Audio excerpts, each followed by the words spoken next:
မင်္ဂလာပါဘုရားခင်ကျေးဇူးတော်ချီးမွမ်းပါတယ်ကျွန်တော်အားလုံးအတူတကွဘုရားခင်ကောင်းမြတ်ခြင်းကိုဝန်ခံကြွေးကြော်ရအောင်ကျွန်တော်တို့စိတ်နှလုံးထဲကနေဘုရားရဲ့ကောင်းမြတ်ခြင်းကိုကျွန်တော်ယုံကြည်တယ်လို့နှုတ်ကနေဝန်ခံခြင်းကလည်းအရေးကြီးပါတယ်ကျွန်တော်ကယ်တင်ခြင်းလည်းဒီလိုပဲစိတ်ကနေနှလုံးသားထဲကနေယုံကြည်ပြီးနှုတ်ကနေဝန်ခံရတယ်လို့ဒီနေ့ဘုရားခင်ကျေးဇူးတော်ကြောင့်ကျွန်တော်တို့ကျမ်းပါတယ်2026ကိုဝင်ခွင့်ရတယ်အရာအလုံးဟာကျေးဇူးတော်ကြောင့်ဖြစ်တယ်ဆိုတော့ကိုကျွန်တော်တို့နှလုံးသားထဲကနေယုံကြည်တယ်လို့နှုတ်အားဖြင့်လည်းကျွန်တော်ဘုရားကောင်းမြတ်ခြင်းကိုကျွန်တော်ဝန်ခံရအောင်ဒါကြောင့်ကျွန်တော်အတူတကွဘုရားသခင်အချိန်တိုင်းမှာကောင်းမြတ်တော်မူ၏ဆိုတော့ကိုယုံကြည်ခြင်းပါလဲငါးခါအတူတကွဝန်ခံကြွေးကြော်ရအောင်ဘုရားသခင်သည်အချိန်တိုင်းမှာကောင်းမြတ်တော်မူ၏ဘုရားသခင်သည်အချိန်တိုင်းမှာကောင်းမြတ်တော်မူ၏ဘုရားသခင်သည်အချိန်တိုင်းမှာကောင်းမြတ်တော်မူ၏ဘုရားသခင်သည်အချိန်တိုင်းမှာကောင်းမြတ်တော်မူ၏ဘုရားသခင်သည်အချိန်တိုင်းမှာကောင်းမြတ်တော်မူ၏အာရပါရလက်ကိုတီးလက်ဘုရားကောင်းမြတ်ခြင်းကိုကျွန်တော်ဝန်ခံရအောင်ယနေ့ကျွန်တော်ကိုးကွယ်သောဘုရားရှင်သည်ကျွန်တော်ဝတ်ပြုလက်ရှိသောဘုရားရှင်သည်အချိန်တိုင်းမှာကောင်းမြတ်သောဘုရားဖြစ်တယ်အားလုံးပေါ်မှာဘုရားသခင်ကောင်းကြီးပေးပါစေအာမင်ဆိုကျွန်တော်တို့အမြဲတမ်းပြောလို့ပဲပေါ့နော်ဘုရားရဲ့ကောင်းမြတ်ခြင်းကိုကျွန်တော်တို့ယုံကြည်သူတွေအမြဲတမ်းဝန်ခံရမယ်လောကကြီးကတော့ဖះမကောင်းဘူးဆိုတာကိုပဲမြင်စေခြင်းနဲ့ဖះသခင်မမြတ်တာဘူးဖះမျက်နာလိုက်တယ်ဆိုတာကိုမြင်လေလေလူတွေမြင်လေလေလူတွေတွေ့လေလေစာရမဏကသဘောကျလေလေပဲဒါပေမဲ့အချိန်နေတိုင်းအချိန်ခါတိုင်းအဖြစ်အပျက်တိုင်းမှာဖះကောင်းမြတ်တယ်ဆိုတာကိုမြင်ဖို့စာရမဏကမလို့ချင်ဘူးဖះကတော့ကျွန်တော်ကိုအလိုရှိတယ်ဆိုကျွန်တော်တို့ဒီနေ့မှာပေါ့နော်အတူတကွဆင်ခြင်မဲ့နှုတ်ကပတ်တော်ကတော့ရှင်ပေတရုဩဝါဒစာဒုတိယဆောင်ခန်းကြီး3အငယ်7ကနေ18ဖြစ်တယ်မနေ့ညမှာလဲပေါ့နော်ကျွန်တော်တို့ဆရာဖိုးနေတို့မိသားစုကျေးဇူးတော်ချီးမွမ်းခြင်းဝတ်မှာကျွန်တော်အ ਨੇ လေးအပေါ်ယံလေးပေါ့နော်ကျွန်တော်အားပေးခဲ့တယ်ဒီနေ့မှာတော့ကျွန်တော်တို့အတွင်းကြကြပေါ့နော်လေးလေးနက်နက်ကျွန်တော်ဆင်ခြင်မဲ့ဘာဖြစ်လို့လဲဆိုတော့ကျွန်တော်ညီကိုမောင်မတွေကိုတကယ်ဖះအလိုတော်နဲ့အညီအောင်မြင်သောအသက်တာဖြစ်စေခြင်းနဲ့ဖះအလိုတော်နဲ့အညီငြိမ်သက်ခြင်းဝမ်းမြောက်ခြင်းကိုခံစားရသောမိသားစုတွေဖြစ်စေခြင်းနဲ့ကျွန်တော်ပြောတဲ့အထက်မှာဖះအလိုတော်နဲ့အညီအောင်မြင်ခြင်းဖះအလိုတော်နဲ့အညီငြိမ်သက်ဝမ်းမြောက်ခြင်းဆိုတော့ကိုကျွန်တော်ထည့်ပြောထားတယ်နမောနမဲ့ပြောတာမဟုတ်ဘူးရည်ရွယ်ချက်ရှိရှိပြောတာဖြစ်တယ်ဘာဖြစ်လို့လဲဆိုတော့ဒီလောကကြီးထဲမှာအောင်မြင်နေတဲ့သူတွေအများကြီးရှိတယ်ကိုယ့်သဘောနဲ့ကိုအောင်မြင်အောင်လုပ်လို့ရတယ်ကိုယ့်ဆန္ဒနဲ့ကိုအောင်မြင်အောင်လုပ်လို့ရတယ်ကိုယ့်ရွေးချယ်မှုနဲ့ကိုအောင်မြင်အောင်လုပ်လို့ရတယ်အောင်မြင်နေတဲ့လူတွေအများကြီးပါပျော်ရွှင်စရာကိုယ့်သဘောနဲ့ကိုပျော်ရွှင်အောင်နေလို့ရတယ်ကိုယ့်သဘောနဲ့ကိုဝမ်းမြောက်စရာတွေဖန်တီးယူလို့ရတယ်ဒါပေမဲ့ကျွန်တော်တို့ယုံကြည်သူတွေရဲ့အသက်တာကတော့ဖះရဲ့အလိုတော်နဲ့ညီအောင်မြင်မယ်ဖះရဲ့အလိုတော်နဲ့ညီငြိမ်သက်ခြင်းကိုတည်ဆောက်မယ်ဖះရဲ့အလိုတော်နဲ့ညီဝမ်းမြောက်ခြင်းကိုတည်ဆောက်မယ်ဒါကကျွန်တော်တို့နှုတ်ကပတ်တော်နဲ့တည်တာဖြစ်တယ်ဖះအလိုတော်နဲ့မညီတဲ့အောင်မြင်မှုတွေဖះအလိုတော်နဲ့မညီတဲ့ပျော်ရွှင်မှုတွေငြိမ်သက်မှုတွေကခဏပဲခဏတော့ပျော်နိုင်တယ်ခဏတော့စိတ်ချမ်းသာနိုင်တယ်ခဏတော့အဆင်ပြေနိုင်တယ်ခဏတော့ကျေနပ်နိုင်တယ်ခဏတော့ဝမ်းမြောက်နိုင်တယ်ဒါပေမဲ့အဆုံးမှာအလိုတော်နဲ့ညီတဲ့အောင်မြင်ခြင်းမဟုတ်တဲ့အတွက်ကြောင့်အလိုတော်နဲ့ညီတဲ့ဝမ်းမြောက်ခြင်းပျော်ရွှင်ခြင်းမဟုတ်တဲ့အတွက်ကြောင့်အဆုံးမှာအကြီးကျယ်ဝမ်းနည်းရနိုင်တယ်ကြေကွဲရနိုင်တယ်ဒုက္ခရောက်ရနိုင်တယ်အဲကြောင့်ကျွန်တော်ကဒီနေ့ဒီမှာရှိတဲ့မိသားစုတွေညီကိုမောင်မတွေကို2026ခုနှစ်မှာတခဏတာပျော်ရွှင်တာတခဏတာကျေနပ်တာတခဏတာဝမ်းမြောက်တာထက်အလိုတော်နဲ့အညီဝမ်းမြောက်ပျော်ရွှင်ငြိမ်သက်တဲ့အသက်တာကိုခွန်အားပေးခြင်းတာဖြစ်တယ်ဆိုကျွန်တော်တို့တမန်တော်ကြီးရှင်ပေတရုကဒီဩဝါဒစာကိုရေးတဲ့အချိန်ကဂရုစိုက်စေခြင်းပါတယ်ဘယ်အချိန်မှာရေးတာလဲဆိုတော့ AD 64နဲ့68ကာလလေးမှာပေါ့နော်အခုဆိုရင်ဒါ2025 2026 ဒါမဲ့တမန်တော်ကြီးရှင်ပေတရုဒီဟာကိုရေးတဲ့အချိန်က64 68နှစ်ပေါင်း2000ကျော်လောက်ကွာပါတယ်သူဒီစာကိုရေးတဲ့အချိန်ကသူ့ရဲ့နောက်ဆုံးအချိန်ဖြစ်တယ်မကြာခင်ဒီလောကကြီးထဲကနေသူ့ရဲ့အခန်းကဏ္ဍပြီးဆုံးပြီးဖျားသူကိုရုပ်သိမ်းတော့မယ်ရုပ်သိမ်းခါနီးအချိန်ကျွန်တော်တို့မှာရှင်ပေတရုဩဝါဒစာဒုတိယဆောင်ခန်းကြီး1အငယ်14မှာကျွန်တော်တွေ့ရလိမ့်မယ်အငယ်7ကနေဖတ်မယ်နော်ထို့ကြောင့်ယခုဟောပြောသောတမန်တရားကိုသင်တို့သည်နားလည်၍တည်ကြည်ခြင်းရှိတော်လဲဤသို့သောစကားများနှင့်သင်တို့အားအစင်မပြတ်တတိပေးမိအမှုကိုငါမမေ့မလျော့ငါတို့သခင်ယေရှုခရစ်သည်ဗျာဒိတ်ပေးတော်မူသည့်အတိုင်းငါတဲခိုရာတဲကိုမကြာမမြင့်မီငါပြစ်သွားရမည်အရာကိုငါသိမှတ်၍ဤတဲ၌ရှိနေစဉ်ကာလပတ်လုံးသင်တို့ကိုတတိပေး၍နိုးစော်အပ်သည်ဟုငါသဘောရှိ၏ထိုမှတပါငါစုသေးသည့်နောက်သင်တို့သည်ဤအရာများကိုအစဉ်မတ်မိစေခြင်းကငါကြိုးစားအားထုတ်မည်ဆိုဒီရှင်ပေတရုဩဝါဒစာဒုတိယဆောင်ကိုသူရေးနေတဲ့အချိန်ကမကြာခင်ဒီလောကနဲ့ဆက်ဆိုင်တဲ့ဒီယာယီတဲဒီကိုခန္ဓာကိုသူထားပြီးသူသွားရတော့မယ်သူ့ရဲ့နောက်ဆုံးအချိန်ရောက်တော့မယ်ကာလဖြစ်တယ်အဲ့ဒီမှာသူဘာပြောထားလဲဆိုအခုငါပြောမဲ့တမန်တရားတွေကိုတဲ့မင်းတို့နားလည်ပြီးတည်ကြည်နေပေမဲ့ဒီစကားတွေကိုငါအစင်မပြတ်ထပ်ပြီးပြောအောင်မယ်အခုသူပြောနေတဲ့အကြောင်းအရာတွေကယုံကြည်သူတွေမကြားဘူးတဲ့အကြောင်းအရာမဟုတ်ဘူးယုံကြည်သူတွေမသိတဲ့အကြောင်းအရာမဟုတ်ဘူးသူပြောမဲ့အကြောင်းအရာတွေသူရေးမဲ့အကြောင်းအရာတွေကယုံကြည်သူတွေကြားဘူးပြီးသားသိဘူးပြီးသားတည်ကြည်နေပြီးသားတမန်တရားစကားဖြစ်ပေမဲ့ထပ်ပြောအောင်မယ်တဲ့ထပ်ပြောအောင်မယ်ဘာဖြစ်လို့လဲမကြခင်ငါဒီယာယီတဲကိုစွန့်ပြီးသွားရတော့မယ်ထပ်ပြောဖို့လိုအပ်တယ်ပြီးရင်နော်မင်းတို့တွေအမြဲတမ်းမတ်မိနေစေဖို့ဒီနှုတ်ကပတ်တော်ဒီအကြောင်းအရာတွေကိုအမြဲတမ်းမတ်မိနေဖို့ငါပြောရမယ်ငါတည်သွားပြီးရင်တော့ငါဒီလောကကနေလွန်သွားပြီးရင်တော့သင်တို့ဒီဤအရာများကိုအစင်မတ်မိစေခြင်းကငါကြိုးစားအားထုတ်မယ်နော်တမန်တော်ကြီးရှင်ပေတရုရဲ့နှလုံးသားကငါတည်သွားလို့ရှိရင်ငါမရှိတော့တဲ့နောက်ကျလို့ရှိရင်ငါလှုပ်ထားတဲ့အရာတွေငါတိဆောက်ထားတဲ့အရာတွေငါကြိုးစားခဲ့တဲ့အရာတွေငါပိုင်ဆိုင်ခဲ့တဲ့အရာတွေကိုမင်းတို့မတ်မိနေရမယ်လို့မပြောဘူးငါတည်သွားခဲ့ရင်ငါဒီလောကကြီးထဲကနေမရှိတော့ရင်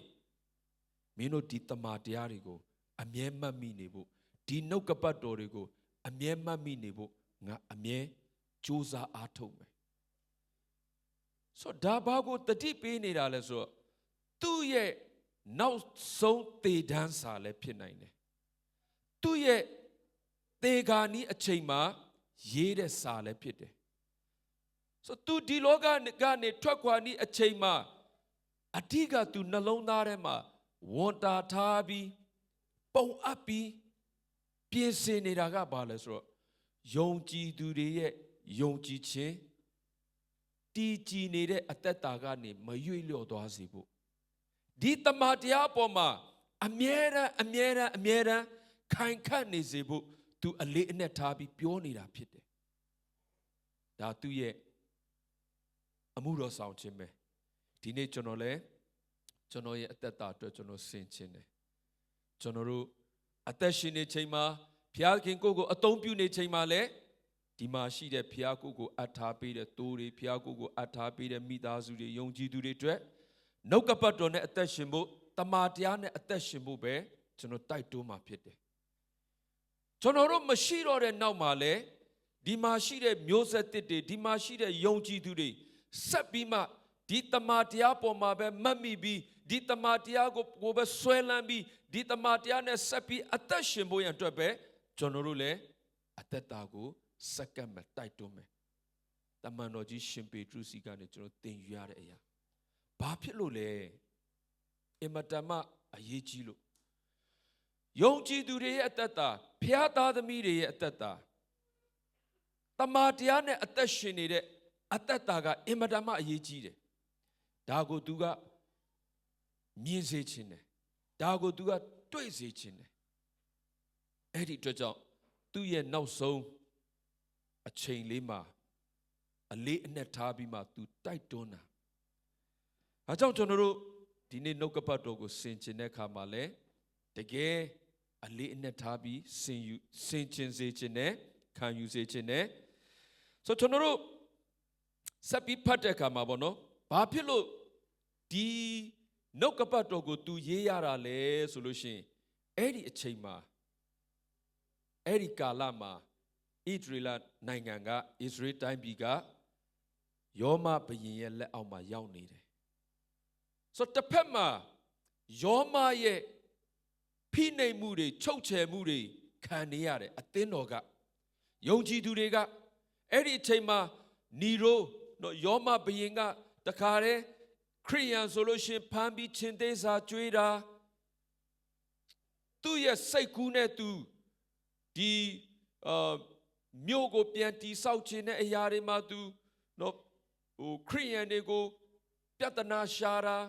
မြို့ကိုမီးရှို့ပြီးမှတော့သူဟာဒါခရိယန်တွေလောက်တာပါဆိုပြီးခရိယန်တွေနဲ့တပားတွေနဲ့ရန်တိုက်ပေးပြီးမှခရိယန်တွေကိုပြဿနာရှာတာအမျိုးမျိုးသူလောက်တဲ့ကာလဆိုတော့အဲ့ဒီအချိန်ကအသင်းတော်တွေယုံကြည်သူတွေရဲ့အသက်တာထဲမှာအပြင်ကရန်သူခရိယန်ဆိုရင်လိုက်ဖမ်းမယ်ခရိယန်ကိုဖမ်းပြီးစုငွေချတယ်ဆိုတာရှိတဲ့အခါမှာဘယ်မှာခရိယန်ရှိတယ်လဲဘယ်မှာခရိယန်တွေဝတ်ပြုနေတယ်လဲဘယ်မှာယုံကြည်သူတွေတော့သခင်ယေရှုနာမကိုကိုးကွယ်နေတယ်လဲလိုက်ဖမ်းနေတော့ခရိယန်တွေကတော့ယုံကြည်သူတွေကဂူတွေထဲမှာတောတွေထဲမှာတောင်တွေထဲမှာစုပြီးမှတိတ်လေးဝတ်ပြုရတဲ့အချိန်ပြောချင်တာကတစ်ဖက်မှာလည်းအပြင်ပရန်သူတွေလွှမ်းမိုးနေတယ်နောက်ဒီရှင်ပေတရုဩဝါဒစာဒုတိယဆောင်ကိုရေးတဲ့အချိန်ကျတော့အထဲမှာရန်သူကအထဲရောက်လာပြီအပြင်ပရန်သူထက်အထဲမှာရန်သူကရောက်လာပြီမိစ္ဆာပရောဖက်တွေမာယွင်းတဲ့တုန်တင်ချက်တွေဝင်လာပြီသခင်ယေရှုခရစ်တော်၌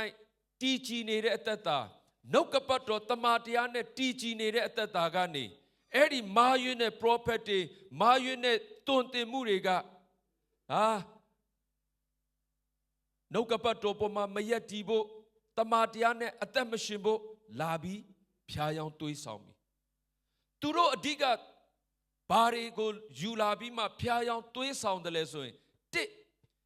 ဂျေဇုတော်ကိုအလွဲသုံးစားလုပ်ဖို့နှစ်မိမိကိုကယ်တင်တဲ့ကယ်တင်ရှင်ယေရှုခရစ်တော်ကိုအမိမပြုဖို့အဲ့ဒီအရာတွေနဲ့အသင်းတော်တွေကိုဝင်လာပြီနင်ဂျေဇုတော်ကိုခံစားရပြီမို့လားသခင်ယေရှုခရစ်တော်ကိုယုံကြည်ရင်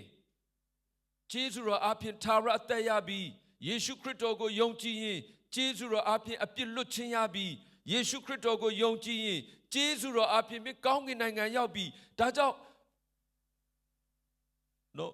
လှုပ်ချင်တာလှုပ်တော့နေချင်တာနေတော့သွားချင်လို့သွားတော့စားချင်လို့စားတော့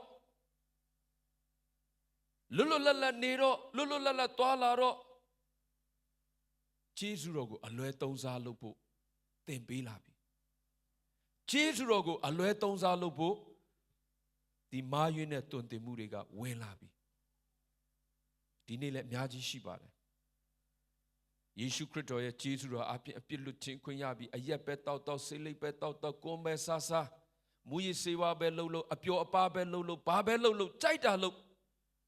ငရဲမသွားရတော့ဘူးအပြစ်ကြွေးတွေယေရှုခရစ်တော်ဆက်ပေးပြီးလှုပ်ချင်တာလှုပ်တော့လို့တွန်တင်တဲ့အဖွဲတွေလည်းအများကြီးရှိတယ်အဲ့ဒါမျိုးကိုလူတွေအရန်ကြိုက်တယ်အဲ့ဒါမျိုးကိုလူတွေအရန်ကြည်နပ်တယ်အဲ့ဒီနေရာမျိုးမှာလူတွေအရန်စုဝေးတယ်နောက်တစ်ခုမိမိကိုကယ်တင်ပါရှင်တဲ့ယေရှုခရစ်တော်ကိုအမိမပြုဖို့အတိတ်ပဲမရှိတာမင်းလှုပ်ထားတဲ့အပြစ်တွေကိုသူကလာပြီးကိုစားခံပေးတယ်ဆိုတော့အတိတ်ပဲမရှိတာကိုလှုပ်ရင်ကိုခံရမှာပဲ ကိုကောင်းတာလုပ်ရင်ကိုကောင်းတာရောက်မယ်ကိုမကောင်းတာလုပ်ရင်ကိုမကောင်းတာရောက်မယ်ဘယ်သူမှကို့အတွက်လာအသေးဖေးခံပေးလို့မရဘူးဘယ်သူမှကိုယ့်ရဲ့အပြစ်ကြွေးကိုစပ်ပေးလို့မရဘူးဒါကြောင့်ယေရှုခရစ်တော်ကမင်းအတွက်ငါတို့အတွက်အသေးခံပြီးမှကယ်တင်တယ်ဆိုတာအတိတ်ပဲမရှိဘူးမင်းကိုဟာကိုကောင်းအောင်နေမင်းကိုဟာကိုကုသိုလ်တွေများများလုပ်အဲ့ဒီတုန်တင်မှုမျိုးတွေလည်းဝင်လာပြီပရိယေတွေအဲ့ဒီအတွက်ကြောင့်တမန်တော်ကြီးရှင်ပေတရုကသူမသေးခင်မှာဒီစာကိုသူရေးခဲ့တာသူအသက်ရှင်နေစဉ်တလျှောက်လုံးမှာလဲတမန်တရားနဲ့အသက်ရှင်ဖို့ခရစ်တော်ကိုမိမိကယ်တင်ပါရှင်နဲ့အနေနဲ့အကျွမ်းမဲ့လက်ခံယုံကြည်ဖို့ယေရှုခရစ်တော်အားဖြင့်သာရအသက်ရတယ်ဆိုတဲ့ကျေးဇူးတော်ကိုကောင်းကောင်းနားလည်ဖို့သူသင်ပေးတယ်လို့တွန်းတင်တယ်လို့သူသေသွားတဲ့အခါမှာလဲဆက်ပြီးမှဒီနှုတ်ကပတ်တော်ပေါ်မှာဒီတမန်တရားပေါ်မှာမြဲမြဲရပ်တည်နေဖို့ငါတိုက်တွန်းမယ်နော်ငါအသက်ရှင်နေတဲ့အချိန်မှာလဲငါသင်မယ်ငါသေသွားပြီးရင်လဲမင်းတို့ဒီစကားတွေကိုအမှတ်ရနေရမယ်ငါကိုအမှတ်ရတာထက်ငါလုပ်ခဲ့တဲ့အရာတွေကိုအမှတ်ရတာထက်ငါနော်ပိုင်ဆိုင်ခဲ့တဲ့အရာတွေကိုအမှတ်ရတာထက်ငါမရှိတော့ရင်လဲမင်းတို့ဒီနှုတ်ကပတ်တော်ဒီတမန်တရားစကားကိုအမြဲမှတ်နေဖို့အမြဲအမှတ်ရနေစေဖို့ငါကြိုးစားမယ်ဒီနေ့ဒါကြောင့်ကျွန်တော်တို့ကလေးလေးနက်နက်ခံယူဖို့လိုအပ်တယ်တမန်တော်ကြီးရှင်ပေတရုကထိုကဲ့သို့သောနှလုံးသားနဲ့ထိုကဲ့သို့သောယုံကြည်ချက်နဲ့ထိုကဲ့သို့သောဝန်ခံချက်တွေနဲ့ဒီတမန်တရားကိုတိုက်တွန်းတဲ့အခါမှာရေးတဲ့အခါမှာကျွန်တော်တို့ကပို့ပြီးဂရုစိုက်ရမယ်ဒါသူ့ရဲ့သေတမ်းစာလို့ပြောလို့ရတယ်ဒီနေ့ကျွန်တော်ဒီမှာရှိတဲ့သူတွေတကယ်လို့ကိုမသေးခင်မှာသေတမ်းစာရေးရမယ်ဆိုကျွန်တော်ဘာတွေရေးခဲ့မလဲကျွန်တော်သားသမီးတွေကိုကျွန်တော်ပါတယ်ဟဲ့ငါအဖေမှာကားဘယ်နှစီးရှိတယ်အိမ်ဘယ်နှစီးရှိတယ်အဲ့ဒါနင်တို့မောင်နှမတွေခွဲယူကြနော်လူရဲ့အနေနဲ့ကတော့ဒါပဲရေးခဲ့မှာဒါပေမဲ့တမန်တော်ကြီးရှင်ပေတရုကအလေးအနက်ထားပြီးမှသင်ပေးတယ်တမန်တရားနဲ့အသက်ရှင်ဖို့တမန်တရားနဲ့တွာလာဖို့ကြားဘူးပြီးသားတီလဲတီကြည်နေပြီးသားအရာ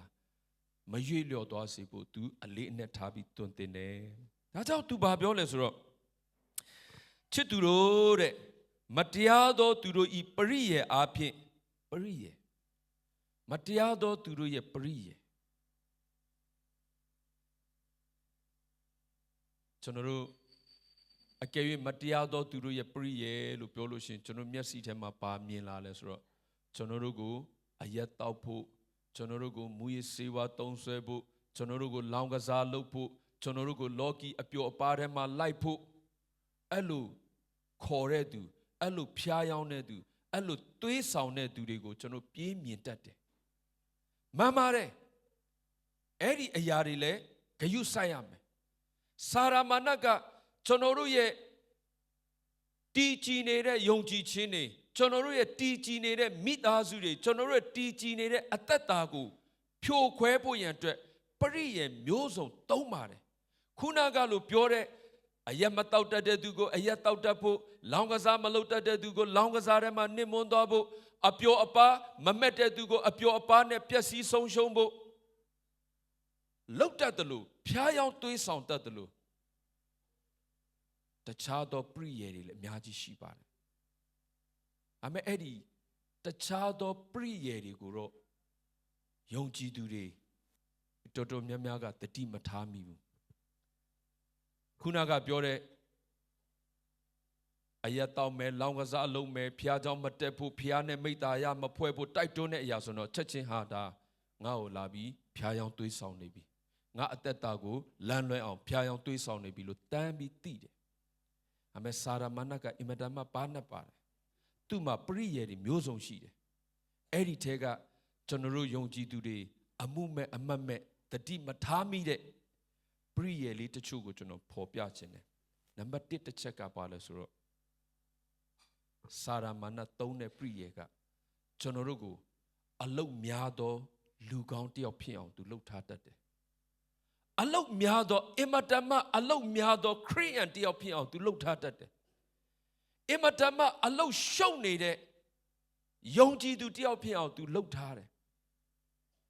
ဘုရားကြောင့်သွားမယ်ငါအလုပ်များသေးတယ်ငါမအားသေးဘူး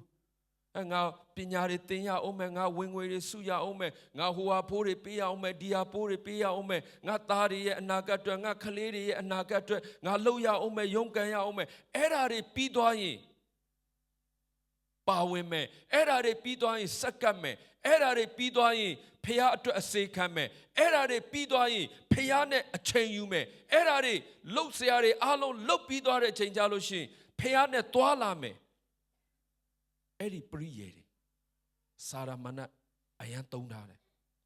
ဒီထဲမှာမူရစေဝါရဲ့တားကောင်မရှိတော့ဘူးအရက်ရဲ့ကြေးကျွန်းမရှိတော့ဘူးလောင်ကစားရဲ့ကြေးကျွန်းမရှိတော့ဘူးဒါပေမဲ့စာရမဏေလှုပ်ထားတဲ့အင်မတန်မှအလုတ်များသောခရိယန်အင်မတန်မှအလုတ်ရှုပ်နေသောယုံကြည်သူတယောက်ဖြစ်အောင်စာရမဏေလှုပ်ထားတယ်ဘလောက်အထိအလုတ်ရှုပ်တယ်လဲဆိုရင်အခုနှုတ်ကပတ်တော့ထိုင်နားထောင်နေတာတော့မှဟိုကလှုပ်လိုက်ဒီဟာလှုပ်လိုက်နော်အလုတ်ရှုပ်နေအောင်လှုပ်ထားတာအာယုံမရောက်အောင်လှုပ်ထားတာတော့ခဏထသွားလိုက်ထွက်သွားလိုက်ဟိုအရင်အလုတ်ရှုပ်နေတာဘုပြုချင်းထဲမှာရောက်နေတယ်ကိုယ်ကွယ်ချင်းထဲမှာရောက်နေတာတော့အလုတ်ရှုပ်တဲ့ခရိယန်တယောက်ဖြစ်အောင်သူလှုပ်ထားတာအဲ့ဒါပရိယေပဲအဲ့ဒီပရိယေထဲမှာယုံကြည်သူတွေနစ်မွန်းနေတယ်အဲ့ဒီပရိယေထဲမှာခရိယန်တွေနစ်မွန်းနေတယ်ကြည်လိုက်တော့ဘုရားကျောင်းရောက်တယ်ဝတ်ပြုခြင်းကိုရောက်တယ်ဒါပေမဲ့အလုတ်ရှုပ်နေတာတချို့ရောက်တော့မရောက်နိုင်ဘူးအလုတ်ရှုပ်နေတာစာရမဏေကအဲ့ဒီပရိယေကိုတုံးထားတဲ့အခါမှာလူတွေမသိဘူးအပြင်ပန်းကြည်လိုက်တော့အရက်လည်းမတောက်ဘူးစိတ်လည်းမတောက်ဘူးကိုယ်လည်းမစားဘူးလောင်ကစားလည်းမလုပ်ဘူး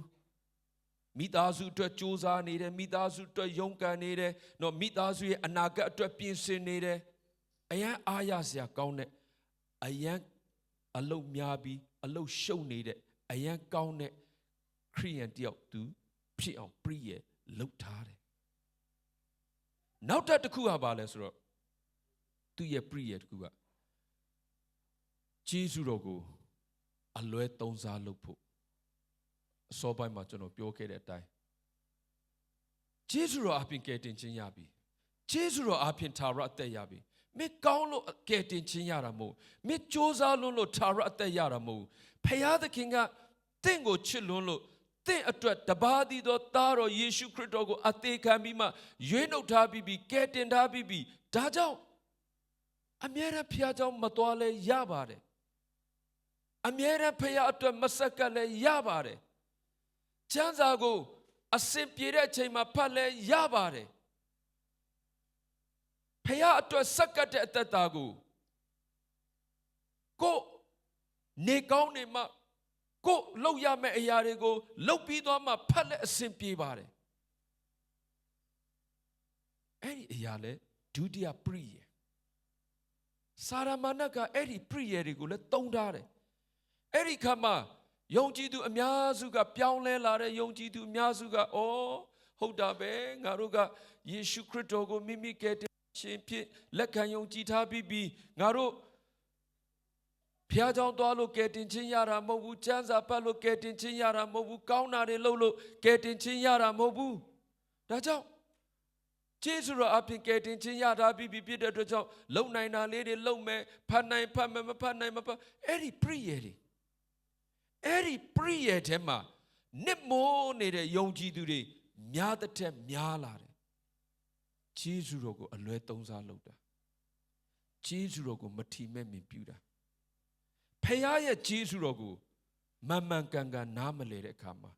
အဲ့ဒီပရိယေတွေထဲမှာနစ်မွန်းရတယ်နောက်ထပ်ပရိယေတစ်ခုကပါလဲဆိုတော့ဒါကျွန်တော်အားလုံးသိပြီးသားအရာပဲဖြည်းဖြည်းပေါ့နောက်မှပေါ့မနဲ့ပြန်မှပေါ့ငယ်ပါသေးတယ်ခလေးပဲရှိသေးတယ်လူငယ်ပဲရှိသေးတယ်လူလက်ပဲရှိသေးတယ်ကျမ်းမာနေတော့ရှိသေးတယ်တာမာနေတော့ရှိသေးတယ်ဖခင်အတွက်ဖြည်းဖြည်းစက္ကပ်လဲရတာပဲဖခင်အတွက်မနဲ့ပြန်မှလှုပ်လဲရတာပဲအသင်းတော်အတွက်ဖခင်ရဲ့ဘုန်းတော်ထင်ရှားဖို့အတွက်နောက်မှနောင်တရလဲရတာပဲနောက်မှပြောင်းလဲလဲရတာပဲနောက်မှအစေခံလဲရတာပဲနောက်မှပါဝင်လဲရတာပဲဆိုတဲ့ပရိယေကိုသူတုံးထားတယ် Eddie Jojo Alunga Toto Miamiaga Eddie Priye Tema Lesa Kaya Bima Goye Jama needed a chema Piago Sakaya Mamadibu Goye Pio Min needed a year, Nupio needed a year, ma Piane Toalaya Mamadibu, Pia Lurogo Shaya Manamadibu, Piane Metaya Puea Manamadibu, Nauma Manepiama, the Bekama, Esema Eddie Yari Ne Lesa Kaya Jonone Siamane Jone Karaima Pure Pide Yarkua Go Dari Atreyo Ateno Rema Shide Lungeri Treyo Lugidi Treyo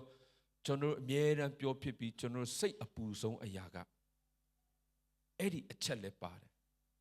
Nauma Manepiama Eisema Alo Asimpima Sakame Paweme Asekame Sure Priye Dego Yauk needed General Lungeri Miaji Shide Eddie Dego Yauk needed General Tada Mid Miaji Shide Eddie Dema Eddie Priye ne Leza Kaniare Lugi Miaji Shide General Sikpure General Soyene Babilo Lesro General Tonta de Kama Lila de Kama Sinchine Kama Piambi Tamatiane Pia Lurone ni Piambi Panchare Kama Atenone Widore do Payada Kine Widore do No Capatone Widore duga Piasidabe So Shonabe You live on no General A paint the bingo side is ra. Lu achedi shibare. Number titache, ye shiame. Number nitache, ye shiame. Number tontache, legon litan shiame. Number litache, ne, a leon, a chicken di leku lu ate. Ye shide, letu shide, tabime, ne yao mayabu so edi a pinga matan swambo. Chigao china in it, I'm a pure nyan. Tony Dube, Ne Yare, Le Shide, Yemashibu, Mie Shide, Di Leku Rega, the Kuku Yolo Miao. Leku Salo, Mamanganga Shine Madale, Eddie Apinga, Mamanganga Chitwa Bima, Kana Yeshime, Piembaga Lare, no, a Pingo Piasita de Porigo, Dona Bima, Aumi Leme. I mean, one day, Kaunaga. Dine Lurega Nga Apin site de Sura Laubed, Kayu Sai Bima, Mie Ye Le, Ne, Erarigo, Kayuma Saija. Told need to be, Yong Jidure at Atama. Take Jamare Yonjidu, Kankane Yonjidu, Paya Aloroneni, Loka go Aumine Yonjidu, Paya Aloroneni, Di Loka Jidema, Yenta Chin, Wamyao Chin, Shine, Yonjidu, people solution. Number 8 Ye sure ateno shibulu ate. Number 9 Ye sure no capato shibulu ate. Number 3 Le sure tensional wininoye lampiache masachin lo ate.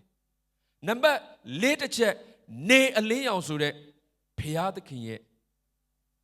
kon a piad kin pide swan ago chono lo ate. One is ya kaunaga. Dine Chonoruga no capatogo tilare, Tanshino winino, Emanuela Ngane Atushido, Pia Pite, Pia Kingango, Lampia nere, Ateno Mangama Pawile yare, Ateno Manga Asema Kane yare, Ateno ne Metaya Mapuele yare so, Dwabi eriteta. Mie sure Ateno, Erarama Kaundo mi. Again, no capato net tido mi, no capato net tido Ateno people ate. Hacho Chonoruga, no ko tari go yo ko nessa sign dine ko chishu tonte neare, Kaleri go yo, Lugide go yo Chonoruga, Batai tone the lesro, Di Loka ye prieri, Matiado ture ye prieri go cholombi, Aumine Kankane, Yonji do people, Piabono Tinshare, Yonji do people swing. A sekanche, a tenoma pawayam. Aruk. Kuago suit down le yarabe. Kuago no capato go online and can you lay yarabe. တန်ရှင်တော်ဝိညာဉ်တော်ကငါအနီးနားမှာအမြဲတမ်းရှိနေတာပဲမှန်ပါတယ်ဒါပေမဲ့အစေခံစရာမြေစက္ကပ်စရာမြေအတူတကွကြီးထွားစရာမြေအသင်းတော်နဲ့သင်ဝေးနေလို့ရှိရင်ဘယ်အသင်းတော်မှာသင်မပါဝင်ဘူးမှန်သောအသင်းတော်နှုတ်ကပတ်တော်၌တည်သောအသင်းတော်မှာသင်မပါဝင်ဘူးဆိုရင်ခဏတော့သင်အောင်မြင်နိုင်တယ်ခဏတော့သင်စိတ်ချမ်းသာနိုင်တယ်လွတ်လပ်တယ်လေဘသူရဲ့တွင်တင်မှုဘသူဆုံးမမှုဘသူမှကိုစက္ကပ်စရာလည်းမလိုဘူးအစေခံစရာလည်းမလိုအခုအသင်းတော်မှာပါဝင်ရတဲ့အခါမှာပင်ပန်းမယ်မတော်ချင်းလဲတွားရတယ်မလှုပ်ချင်းလဲလှုပ်ရတယ်မတီးချင်းလဲတီးရတယ်မပါဝင်ချင်းလဲပါဝင်ရတယ်အဖေကတိုက်တွန်းရတာနဲ့အမေကတိုက်တွန်းရတာနဲ့ဟိုကမိတ်ဆွေတငယ်ချင်းတွေကတိုက်တွန်းနေရတာနဲ့ပင်ပန်းတယ်ဒီကနေ့လူတွေကပင်ပန်းတဲ့ဒဏ်ကိုမခံချင်တော့ဘူးအားကြောင့်ကျွန်တော်ပြောမိုက်ကိုကြဲကြဲလှုပ်ပေးဘာလို့လူတွေကနည်းနည်းနားထောင်လာတော့အားဆိုင်ပြီးနားထောင်ရရင်တိတ်နားမထောင်ချင်ဘူးအလိုလိုနေတော့မျက်စိမိတ်နားတဲ့ fro ဝင်သွားတာမျိုးပဲလိုချင်တာဒီရတာအော်တာဘလောက်ပဲအော်နော်သူတို့ကနားတဲ့ကိုနည်းနည်းအားဆိုင်ပြီးနားထောင်ရမယ်အလုပ်လူတွေမလုပ်ချင်တော့နားထောင်တာတော့အားမဆိုင်ချင်တော့ဒါကြောင့်မိုက်နည်းနည်းချဲ့ပြီးအမြဲတမ်းပြောနေတာအားဆိုင်ရတဲ့အလုပ်လူတွေမလုပ်ချင်တော့တက်တောင့်တက်တာအေးစီလွတ်လပ်တယ်ဒါပေမဲ့အဲ့ဒီလိုမဆက်ကတ်တော့တဲ့အခြေအနေမပါဝင်တော့တဲ့အခြေအနေမြေဆိုတဲ့အသင်းတော်မှာအတူကရှင်သန်ဖို့ကြီးထွားဖို့နော်မရှိတော့ဘူးအဲ့ဒီအသက်တာတွေကျွန်တော်ပြန်ကြည့်တဲ့အခါမှာဘယ်သူဘယ်ဝါတော့ကျွန်တော်မပြောတော့ဘူးနော်ကြည့်လိုက်တဲ့အခါမှာအသင်းတော်ဒီဟုသောကောင်းသောမြေနဲ့ဝေးသွားတဲ့သူတွေရဲ့အသက်တာမှာဘာတွေဖြစ်နေတယ်လဲဘလို့ကြုံနေရတယ်လဲလောကအရာမှာအောင်မြင်ကောင်းအောင်မြင်နိုင်တယ်လောကအရာမှာအလုတ်အကင်ထဲမှာအစဉ်ပြေကောင်းအစဉ်ပြေနိုင်တယ်ဒါပေမဲ့ဝိညာဉ်ရေးရမှာမိသားစုရဲ့ငြိမ်သက်ခြင်းရမှာမိသားစုရဲ့ဝမ်းမြောက်ခြင်းရမှာဘာတွေဆုံးရှုံးနေတယ်လဲကျွန်တော်တို့မြင်လာတဲ့အခါမှာဒီနေ့ကိုအိမ်သူအိမ်သားတွေကိုလည်းအဲ့လိုမဖြစ်စေချင်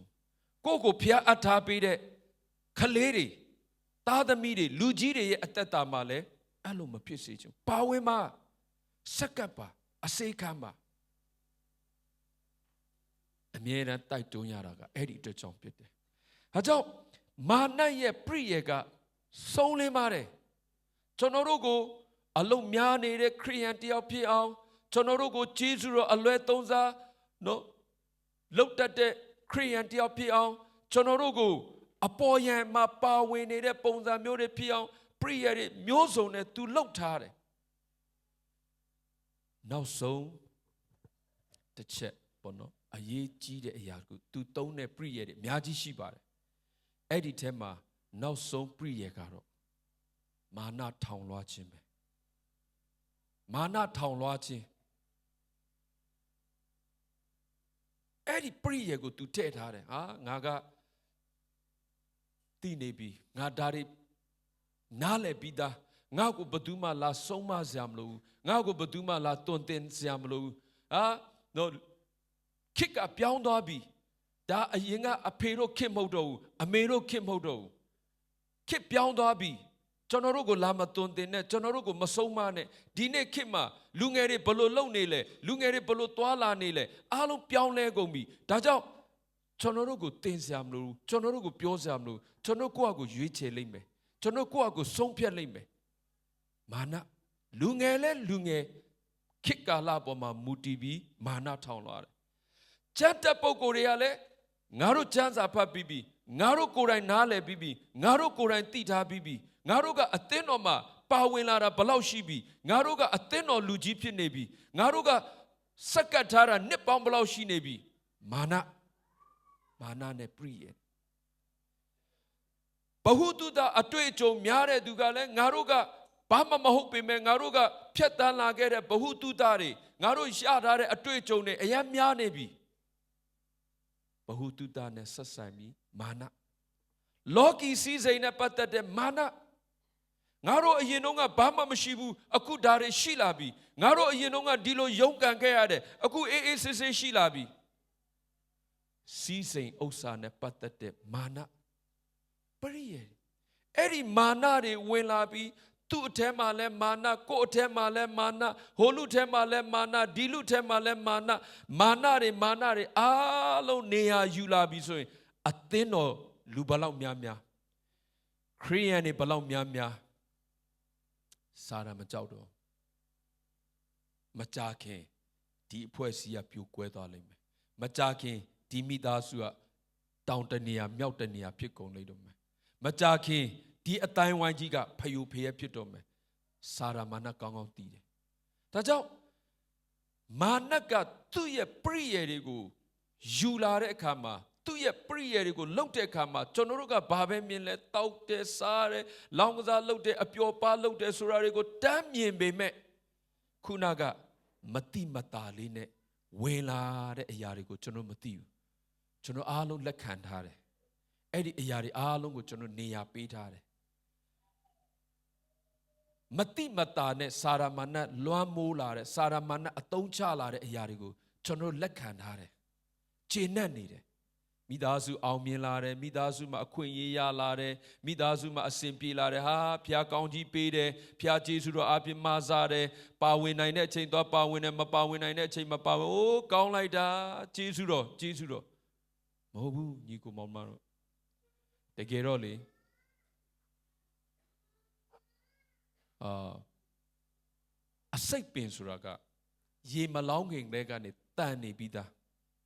Ye long like pull on tandy that I don't massacre mapsi, a sick pingo ye malong me seen it. A pentani die. Ye yalo a pentani die, dia, Jesu roba, dia, pia county balo, tomatemane. Go a simpi nedai, go kaunza nedai, daga. Paya the case he got lare a ya hope the la, Jono Panchalo yare. A simpi lara ne mia, payane widore so, era paya pay the county mo. A simpi lara ne mia, aumi lara ne mia, go at that tarema.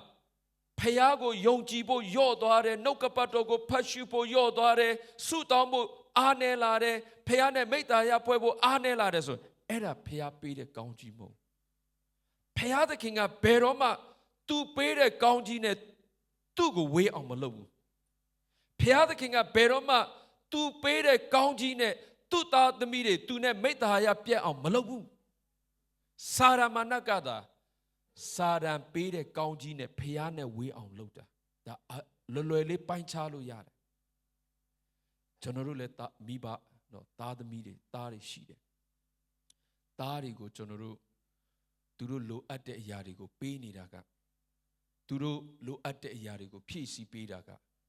Miba ne Pobi, Yinibo. Miba ye Mitago, Pobi Nalebo. Mitazugo, Pobi Tambo Tata Popite. Go pay like the Osaka, go nepo with us in Masu, Mabu. Go pay like the, go PC pay like the Yaga, Turogo landlord dozibu, Turogo social dozibu, Mabu. Da Miba, Piakin let the time. Didn't think County Kanzayare, Chizuro Kanzayare, Chizuroja Omine, Chizuroja Kanzare, Wonkai. Think Kanza the a time. Payane Pobi Yini Quinyare, Pobi Metaya Pue Quinyare, Pobi a John Win Quinyare, so and a Piapi the County.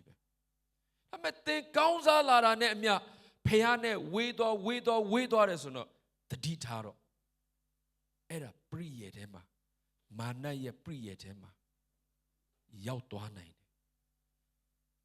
Lesa Kayar at that pinine. Papulule, Sara Manaya Yue Chekuga. They know the lay, twe sound yado lai tiji chima shui dobube. Sara manaye yue cheka, tu ye priene, chonorgo twe sound me. Tu twe sound and now go chono light dobima, tiji nere yongji chine, tiji nere tesashi chine, tiji nere mitazu boari, tiji nere peape de county gani, yue do on to lomabe. Era 2 year you chepe. 2 year a chance be. A job the manoji, Shimpetruga, Lily Nene, the deep baby titona. Mana ye priego, Shomatobane. မလိုပါဘူးကျွန်တော်သိတယ်ကျွန်တော်အတွေ့အကြုံရှိတယ်ကျွန်တော်တို့ခစ်လူငယ်တွေဖြစ်တယ်ကျွန်တော်ဒါတွေနားလည်ထားပြီးသားအဲ့လောက်ကြီးစိတ်မပူပါနဲ့အဲ့လောက်ကြီးမစိုးရိမ်ပါနဲ့ပူတယ်စိုးရိမ်တယ်ဘာဖြစ်လို့လဲ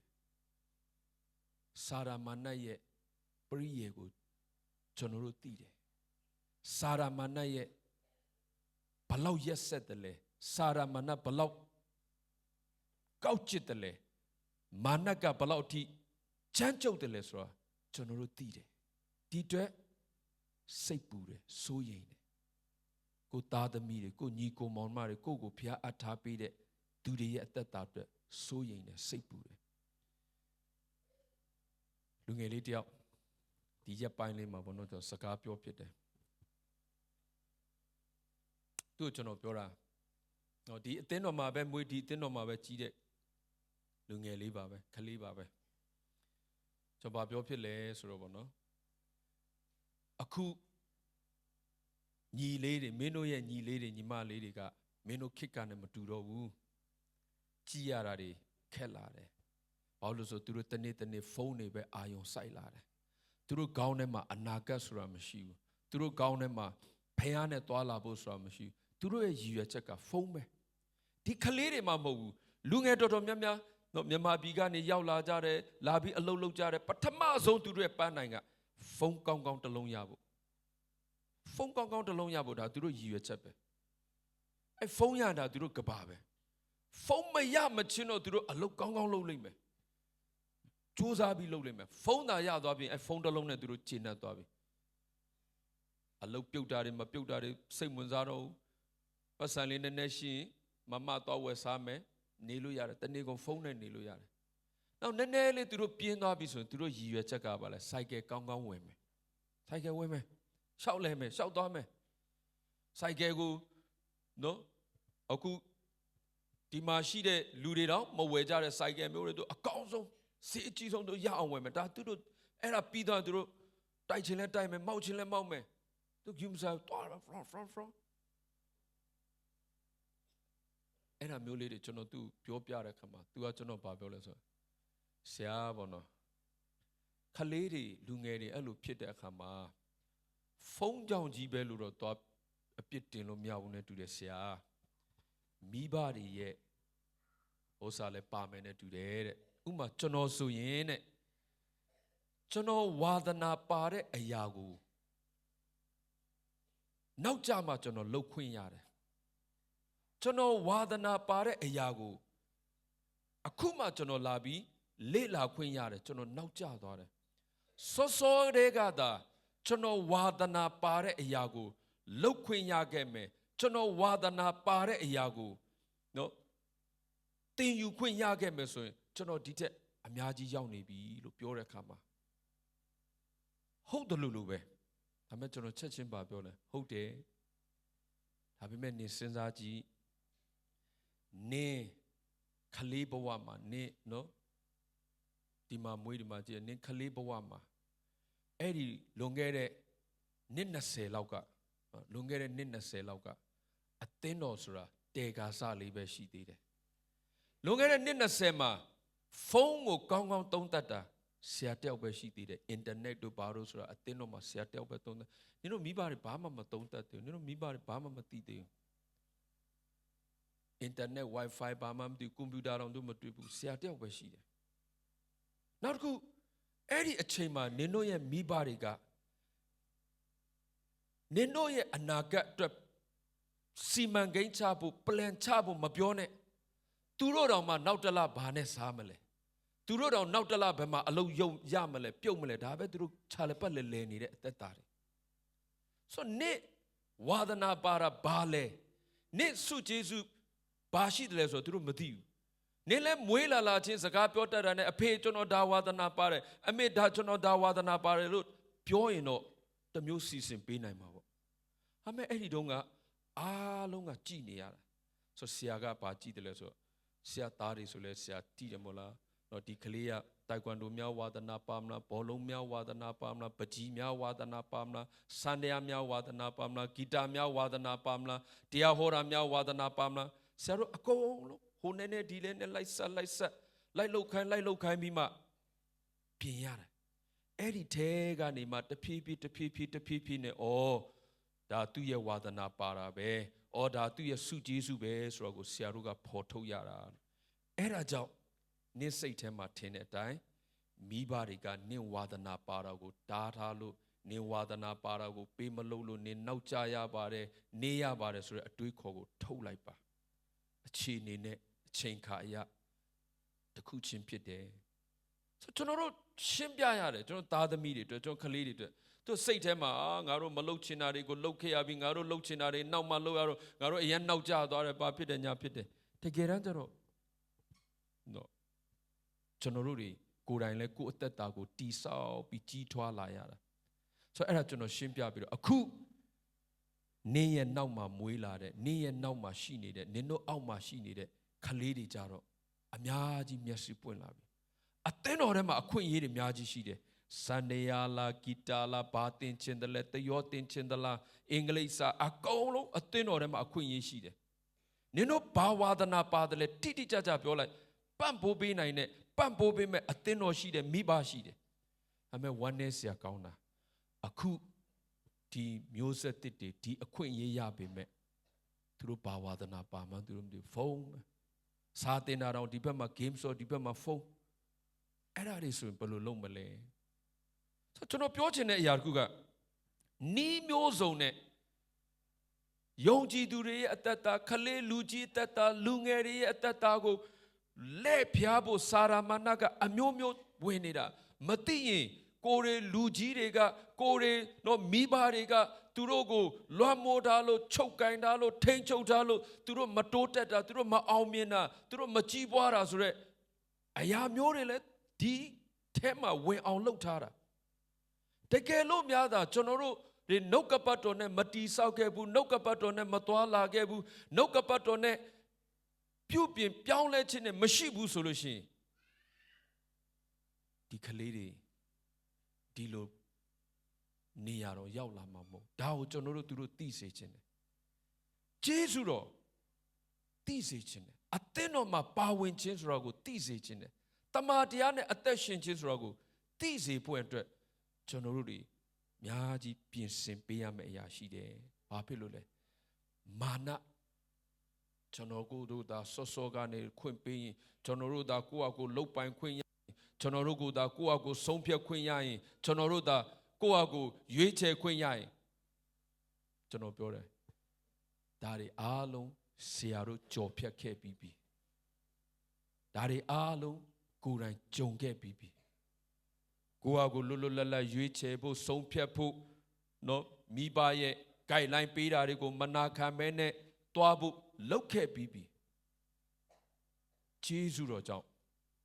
ဖျားမဆခြင်းကြောင့်ကြော်လွန်လာခဲ့တယ်မာနထောင်လွှားလို့မရ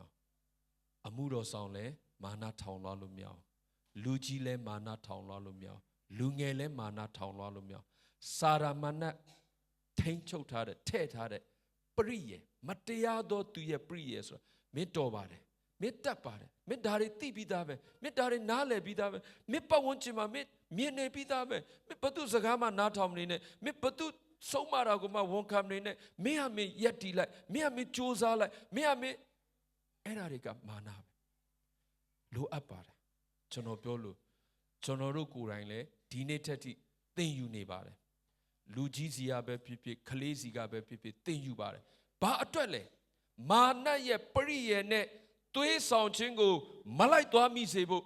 ကိုယ့်ရဲ့တည်ကြည်နေတဲ့ယုံကြည်ခြင်းတည်ကြည်နေတဲ့တမန်တရားပေါ်မှာယက်တည်ခြင်းတည်ကြည်နေတဲ့ကျေးဇူးတော်ကိုကျွန်တော်တို့မရွေ့လျော့သွားစေဖို့ကျွန်တော်လုပ်ရတယ်ဒီမနေ့မှာကျွန်တော် Sunday School အကြီးတန်းသင်ရင်ကလေးတွေကျွန်တော်မေးကြည့်တယ်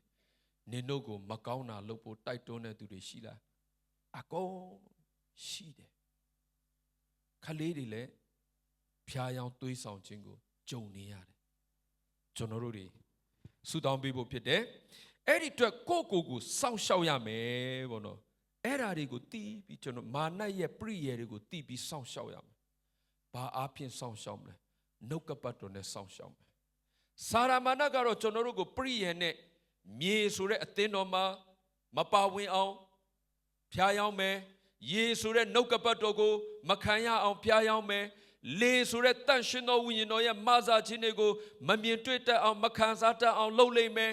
နေမင်းဆိုတဲ့ဖျားရဲ့စွမ်းအားဖျားရဲ့ခွန်အားကိုအမိမပြုတ်ဘဲနဲ့ကိုယ်စွမ်းအားကိုယ်ခွန်အားနဲ့ကိုယ်ယက်တီအောင်ဖျားယောင်းသွေးဆောင်တာတွေလုံနေမှာပဲရှိနေမှာပဲ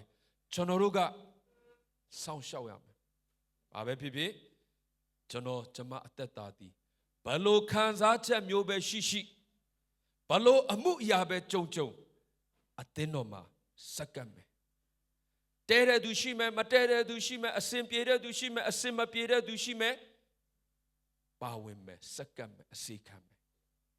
ကြိုက်တဲ့သူရှိမယ်မကြိုက်တဲ့သူရှိမယ်ပါဝင်မယ်စက္ကန့်မယ်အစီခံမယ်ရှိနေရမယ်နှုတ်ကပတ်တော်လောကအရာမှာဘလောက်ပဲပြည့်လာနေဘလောက်ပဲပြည့်စုံလာနေနော်ပြီးခဲ့တဲ့ပတ်ပြောလို့အရင်တော့က1ရက်200 300ရဖို့တနေ့ကုန်လောက်ရတယ်အခုခဏလေးနဲ့1000ရတယ်ခဏလေးနဲ့2000ရတယ်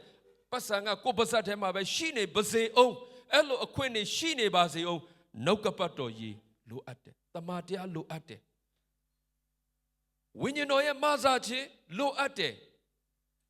တွားချင်တာမတွားဖို့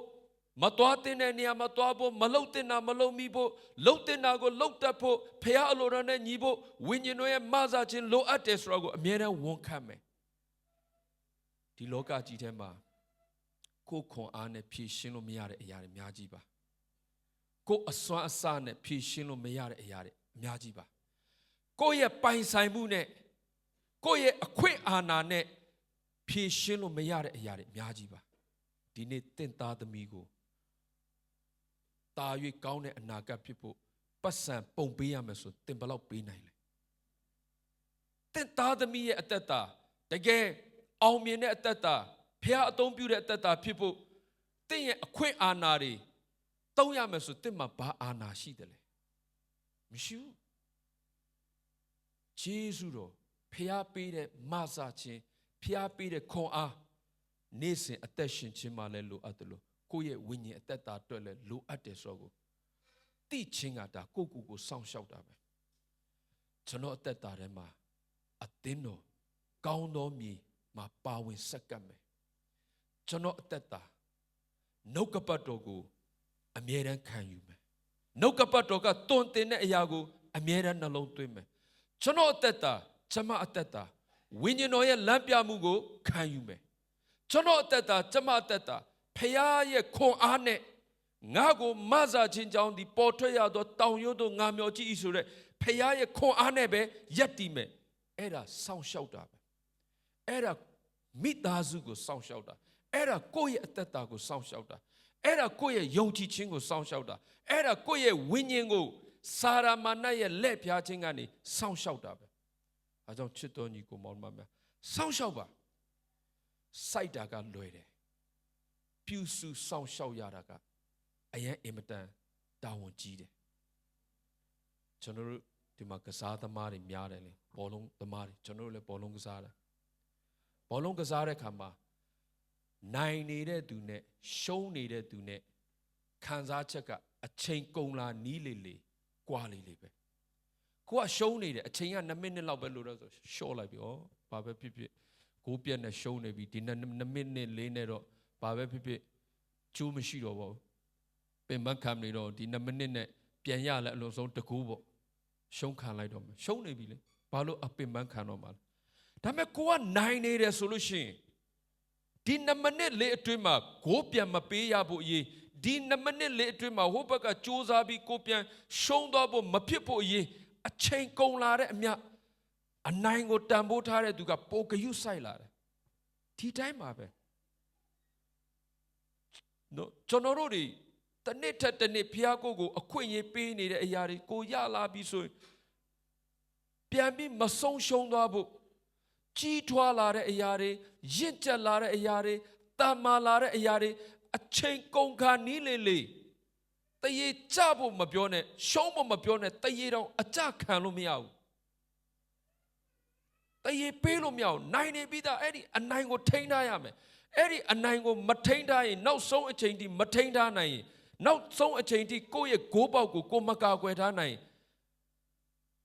မိနစ်60လုံးတင်ပင်ပန်းပန်းကစားထားသမျှအရာအားလုံးကအလကားပဲဒီတိုင်းပဲကျွန်တော်စောင့်ရှောက်ရမယ်ကျေးဇူးတော်အပြင်ကျွန်တော်ပြောင်းလဲလာတဲ့အချိန်ကနေကျေးဇူးတော်အပြင်ကျွန်တော်တမန်တရားကိုသိလာတဲ့အချိန်ကနေကျေးဇူးတော်အပြင်ကိုယ့်ရဲ့အသက်တာထဲမှာဖျားပြုတ်သောအမှုတွေမြင်လာရတဲ့အချိန်ကနေနောက်ဆုံးအချိန်ထိအရှုံးပေးလို့မရအောင်ရှော့လို့မရအောင်တခြားလုံးကြိုးစားလာအားထုတ်ခါနီးမှာနောက်ဆုံးကြမှာငါနိုင်နေပြီအေးဆေးပဲဆိုပြီးအဲ့ဒီအချိန်လေးမှာစာရမဏတ်လောကပရိယေနဲ့အနိုင်ယူပြီးအရှုံးပေးသွားရတဲ့သူတွေအများကြီးရှိတယ်။အဲကြောင့်ကျွန်တော်တို့စောင့်ရှောက်ရမယ်။အသင်းတော်မှာကောင်းသောမြေပါဝင်ရမယ်စက္ကပ်ရမယ်အစီခံရမယ်။နှုတ်ကပတ်တော်ကြီးကျွန်တော်ခံယူရမယ်။အရှင်တော်ရဲ့ဝိညာဉ်တော်ရဲ့မဆာခြင်းလမ်းပြခြင်းကိုကျွန်တော်အမြဲတမ်းဝန်ခံရမယ်။ကျွန်တော်တို့ရဲ့ခွန်အားကျွန်တော်တို့ရဲ့အစွမ်းတတ္တိတည်ဟူသောဘုရားခင်ရှေ့မှာကျွန်တော်နှိမ်ချရမယ်ကိုယ်အစွမ်းကိုယ်ခွန်အားကိုယ်တတ္တိနဲ့ရောင်လို့တော့တောင်းမလုံးနဲ့မာနထောင်လွှားတဲ့သူကိုအဆုံးတိုင်အောင်ခြေဖြတ်တဲ့ဘုရားဖြစ်တယ်။အဲကြောင့်ကျွန်တော်တို့စောင့်ရှောက်မယ်။ပြီးရင်ကျွန်တော်ဘာလို့အပ်တယ်လဲဆိုကျေးဇူးတော်၌၎င်းငါတို့ကိုကယ်တင်တော်မူသောအရှင်သခင်ယေရှုခရစ်ကိုတိကျွမ်းခြင်း၌ကြီးပွားကြလော့နော်ကျေးဇူးတော်နဲ့ကိုယ့်ကိုကယ်တင်တဲ့သခင်ယေရှုခရစ်ကိုတိကျွမ်းခြင်းမှာကြီးပွားရမယ်ဆိုကျွန်တော်တို့မနေ့ကလည်းကျွန်တော်ပြောခဲ့လို့ပေါ့နော်တိကျွမ်းတယ်ကြီးပွားတယ်ဆိုတာကအဖို့ခပေးရတယ်ကြီးထွားဖို့ရန်အတွက်ဘယ်အရာမဆိုအဖို့ခပေးရတယ်လွန်ခဲ့တဲ့နှစ်သက်မှာကျွန်တော်စံရတင်ပေးတဲ့ဆရာတယောက်အကြောင်းကျွန်တော်ပြောပြခဲ့တယ်သူ့ကိုအင်တာဗျူးလုပ်တဲ့အခါမှာလူတယောက်ကမေးတယ်လူတယောက်ကပေါ့နော်အခုစံရတင်မယ်ဆိုလို့ရှိရင် give အစွမ်းအစ talents ပေါ့နော် talents အစွမ်းအစနဲ့ practice လေ့ကျင့်မှုဘယ်ဟာအရေးကြီးတယ်လဲလို့အဲ့ဒီနာမည်ကြီးတဲ့စံတရားဆရာကိုသတင်းထောက်က interview လုပ်တဲ့အခါမှာအဲ့ဒီသတင်းထောက်ကဘာပြောလဲဆိုတော့ခမညာကျွန်တော်လူပရိသတ်ပေါင်းတောင်းနဲ့ချီရှေ့မှာရဲရဲဝံ့ဝံ့တီတီငိမ့်ငိမ့်နဲ့မကြောက်မရွံ့နဲ့ကိုယုံကြည်မှုအပြည့်နဲ့စံတရားကိုတီးချင်တယ်ဆိုလို့ရှိရင် talents လာမပြောနဲ့အစွမ်းအစလာမပြောနဲ့ practice လေ့ကျင့်မှုကအရင်အရေးကြီးသွားပြီသင်ဘလောက်ပဲဖခင်သင်ကိုစုကျေးဇူးပေးထားသင်စီမှာဘလောက်ပဲအစွမ်းအစရှိထားသင်လေ့ကျင့်မှုမရှိလို့ရှိရင်လူပရိသတ်ထောင်နဲ့ချီတောင်းနဲ့ချီရှိမှာ confident ကိုယုံကြည်မှုနဲ့သင်မလုံနိုင်ဘူးစုကျေးဇူးတော့ရှိတယ်မလေ့ကျင့်ထားတဲ့အခါမှာစင်ပေါ်ရောက်ပြီးမှဟိုဟာမားလိုက်ဒီဟာမားလိုက်နော်တည်ငြိမ်မှုမရှိဘူးသူ့ကိုပေါ့နော်သူ့ရဲ့ဆရာမကတချင်းကျင့်ခိုင်းတဲ့အခါမှာလူအများရှိမှတီးဖို့ဆိုရင်အ ਨੇ ဆုံးဒီတချင်းကိုမင်းနာယီ2000ကျင့်ရမယ်တချင်းတစ်ပုတ်ကိုနာယီ2000ကျင့်ရမယ်နာယီ2000ဆိုတွက်ကြည့်တစ်ရက်မှာ24နာရီ10ရက်ဆိုရင်နာရီပေါင်း240ရက်100ကျင့်ရမယ်တစ်ရက်ကို2နာရီကျင့်မယ်ဆိုရင်ရက်ပေါင်း90ကျင့်ရမယ်တစ်ရက်ကို1နာရီကျင့်ရမယ်ဆိုရင်ရက်ပေါင်း100ကျင့်ရမယ်အဲ့ဒီလိုကျင့်တဲ့အခါမှာလူအများရှိမှာရဲရဲဝံ့ဝံ့တီငိမ့်ငိမ့်ယုံကြည်မှုအပြည့်အမအယွင်းမရှိပဲမတီးနိုင်မယ်လုံနိုင်မယ်ငါမှာ talent ရှိတယ်ငါ့ကိုဖျားကောင်းကြီးပေးထားတယ်ငါ့ကိုဖျားဆုကျေးဇူးပေးထားတယ်ငါမှာတကယ်မှတ်တဲ့ဉာဏ်ရှိတယ်ပြောပြီးလေ့ကျင့်မှုမရှိလို့ရှိရင်အလကားပဲဆိုကြီးထွားပါကျေးဇူးတော်ကို၎င်းသခင်မိမိကိုကယ်တင်သောသခင်ယေရှုခရစ်ကိုတိကျွမ်းခြင်းအရာမှာကြီးပွားပါလို့ပြောလိုက်လို့ရှိရင်ဒီတိုင်းငုတ်တုတ်ထိုင်နေလို့သင်ဘာမှမထူးလောက်ဒီတိုင်းအပတ်စဉ်တစ်ခါလာတရားဟောပြီးပြန်သွားလိုက်နားထောင်ပြီးပြန်သွားလိုက်အဲ့လောက်နဲ့ကတော့ဘာမှကြီးထွားလာမှာမဟုတ်ကျေးဇူးတော်ကိုအပေါ်ယံလောက်ပဲသိမယ် Sunday School ကလေးသိတဲ့လောက်ပဲသိလိမ့်မယ်ယေရှုခရစ်တော်ကျွန်တော်တို့အတွက်အသေးခံတဲ့ကျေးဇူးတော်အပြင်ထာဝရသက်ရတဲ့ယေရှုကိုယုံကြည်ငရဲမသွားရ Sunday School ကလေးတောင်သိတယ်ဒါသင်သားပေးတာတ ပတ်လာပြီးဘာမှကိုယ်တိုင်ပြန်ပြီးနှုတ်ကပတ်တော်ဖတ်ရှုခြင်းမရှိဘူးဆင်ခြင်ခြင်းမရှိဘူးဝတ်ပြုခြင်းနဲ့ကိုယ်ကွယ်ခြင်းတွေထဲမှာပါဝင်ခြင်းမရှိဘူးဒီတိုင်းပဲသွားနေမယ်ဆိုလို့ရှိရင်ဂျေဇုတော်ကတော့ရှိနေတာပဲဒါပေမဲ့လူတွေရှေ့မှာသင်ပါပုံသက်သေမှာဖြစ်လာမှာမဟုတ်ဂျေဇုတော်အကြောင်းပြောပါလို့ပြောလို့ရှိရင်ဘာပြောရမှမသိဘူးကောင်းကြီးရတာပဲဂျေဇုတော်လာစာကောင်းတဲ့အလုပ်ရတာပဲဂျေဇုတော်လို့အစင်ပြေနိုင်တာပဲဂျေဇုတော်လို့ကျွန်တော်ကြားဘူးနေတဲ့ကြားပေါ့နော်ရက်ွက်ထဲမှာမီးလာလို့ praise the lord ထားအော်အဲ့လောက်ပဲလို့ဂျေဇုတော်ပဲမီးလာပြီးမီးလာတာပဲဂျေဇုတော်လို့အဲ့ဒါကမဟုတ်ဘူးတကယ်ဂျေဇုတော်ရဲ့တန်ဖိုးကိုနားလည်လာဖို့ဂျေဇုတော်ကိုမထီမဲ့မြင်ပြုနေတဲ့အသက်တာဂျေဇုတော်ကိုအလွဲသုံးစားလုပ်နေတဲ့ဘဝမျိုးမရောက်သွားစေဖို့မိမိကိုကယ်တင်တဲ့အရှင်သခင်ယေရှုခရစ်တော်ကိုသိကျွမ်းခြင်းအရာမှာမနေ့ကတည်းကဒီနေ့ပို့ပြီးသိလာမယ်ဒီနေ့ထက်မနေ့ပြန်ပို့ပြီးသိလာမယ်လွန်ခဲ့တဲ့တစ်ချိန်ကတည်းကဒီနေ့မှပို့သိတယ်မနေ့ကတည်းကဒီနေ့မှပို့သိတယ်ဖြစ်လာဖို့ဆိုလို့ရှိရင်ကျွန်တော်လေ့ကျင့် practice လိုအပ်တယ်နှုတ်ကပတ်တော်ကိုယ်တိုင်ဖတ်ရှုမယ်ကိုယ်တိုင်ကိုယ့်ရဲ့အသက်တာအခက်အခဲအတွက်ဆုတောင်းမယ်စက္ကပ်မယ်အသင်းတော်ထဲမှာအစေခံခြင်းအရာတွေကိုလက်တွေ့သင်ယူမယ်စက္ကပ်ခြင်းအရာတွေမှာလက်တွေ့ပါဝင်မယ်နော်အများကြီးကျွန်တော်တို့လောက်ယူမှလက်ကျင့်မှသင်ယူမှဂျေဇုတော်ကို၎င်းမိမိကိုကယ်တင်သောသခင်ယေရှုခရစ်တော်ကို၎င်းသိကျွမ်းခြင်းမှာကျွန်တော်ကြီးပွားလာမှာဖြစ်တယ်ဒါမှမဟုတ်ရင်တော့ကျွန်တော်တို့ talent ရှိတယ်ဖျားပေးထားတဲ့အတွက်ကြောင့်ဖတ်ကနေဆိုနားလဲတယ်သူများတနာရီလောက်တင်တဲ့ဥစ္စာကို10မိနစ်လောက်တင်လိုက်နားလဲတယ်ဒါပေမဲ့မလေ့ကျင့်ထားဘူးဘာမှမပြင်ဆင်ထားဘူးလူတွေရှေ့ထွက်တီးပါဆိုဒူးတုံအလွဲအချော်တွေဖြစ်ဘယ်အချိန်တိကျွန်တော်တို့ရဲ့ဝိညာဉ်အသက်တာကအဲ့လိုဖြစ်မှာလဲကျွန်တော်တို့လည်းဒီနေ့ထက်တိတိုင်အောင်နှုတ်ကပတ်တော်ဖတ်တယ်ဆင်ခြင်တယ်အိမ်မာနေလည်းဖတ်တယ်အပြင်သွားလည်းဖတ်တယ်ကိုယ့်ဟာနဲ့ကိုယ်တော့ကျမ်းစာအုပ်ကြီးကင်ပြီးမဖတ်ဖြစ်တော့မှအမြဲတမ်းကိုယ့်ဟာကိုဆင်ခြင်နေရတယ်ဖတ်နေရတယ်အမြဲတမ်းကိုယ့်ဟာနဲ့ကိုယ်တော့အချိန်ပေးပြီးတိဆောက်ရတဲ့အရာတွေရှိတယ်ကြီးပွားဖို့ဘာဖြစ်လို့လဲစာရာမာနကကျွန်တော်တို့ကိုဂျေဇုတော်ကိုလွဲမအောင်ခံယူတတ်ဖို့လုပ်နေတာစာရာမာနကကျွန်တော်တို့ကိုသခင်ယေရှုခရစ်တော်ရဲ့ကယ်တင်ခြင်းမြင်ရထားပြီးပြီမဟုတ်လားဂျေဇုတော်အပြင်သာရအသက်ရထားပြီးပြီလေယေရှုကမင်းကိုအပြစ်လွတ်ပေးပြီးပြီတော်ပြီဒီလောက်နဲ့ဆိုရကမှာကိုယ်အသက်တာကိုဖြစ်ချင်တိုင်းဖြစ်ပြတ်ချင်တိုင်းဖြစ်သွားချင်တိုင်းသွားနေတာဝမ်းနဲ့ဆရာအရင်ကောင်းတယ်ဒါတကယ်ကြီးထွားလာတာမို့ဆိုချင်တာကကျွန်တော်တို့တပတ်တစ်ခါဝတ်ပြုခြင်းမှလာပြီးဒီလိုငုတ်တုတ်ထိုင်တရားဟောတာနားထောင်ပြီးပြန်သွားမိသားရစားလို့ကျွန်တော်အသက်တာမှာဂျေဇုတော်ကို၎င်းမိမိကိုကယ်တင်သောအရှင်သခင်ကိုသိကျွမ်းခြင်းရမှာကြီးပွားဖို့ဆိုတာအင်မတန်ခက်တယ်ဘယ်အရာမဆိုအဖို့အခပေးရတယ်ဘယ်အရာမဆိုယဉ်နီးမြုံနိုင်ရတယ်ကျွန်တော်ပြောသလိုပေါ့နော်တာမန်လူကပတ်စံကိုစုတယ်တကယ်တော်တဲ့သူတကယ်အောင်မြင်ခြင်းတဲ့သူကပတ်စံကိုယဉ်နီးမြုံနိုင်တယ်သူဘာနဲ့ရှင်းပြထားလဲဆို